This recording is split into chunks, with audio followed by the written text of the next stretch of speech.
Le tatoueur sud-coréen Kim Do-yoon alias Doi s'est fait connaître grâce à ses 15 ans d'expérience. En effet, il est capable de reproduire n'importe quel dessin sur la peau, des animaux de compagnie jusqu'aux photos de famille, en imitant même jusqu'à la texture. Parmi ses clients, on retrouve des célébrités comme Brad Pitt ou Steven Yeun. Ce à quoi il fait le plus attention dans son travail, c'est l'hygiène. Il a même élaboré une directive sanitaire en collaboration avec un établissement hospitalier.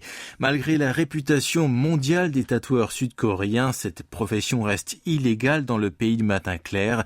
Selon Kim, dès qu'il arrive à l'aéroport international d'Incheon, il se sent angoissé à l'idée de se faire contrôler à cause des outils de tatouage qu'il porte dans sa valise. En effet, en Corée du Sud, la Cour suprême a déclaré il y a 29 ans que le tatouage constituait un acte médical qui peut être pratiqué uniquement par des médecins.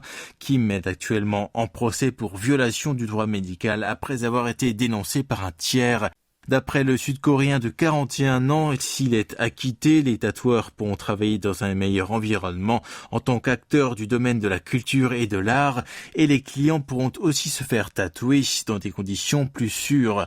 Pourtant, le milieu médical prétend que comme le tatouage nécessite l'usage d'aiguilles, il convient d'être vigilant sur ses effets secondaires. Selon un responsable, il s'agit d'une injection définitive de produits chimiques dans la peau, et il est donc déconseillé de prendre cette opération à la légère en pensant seulement à son côté esthétique.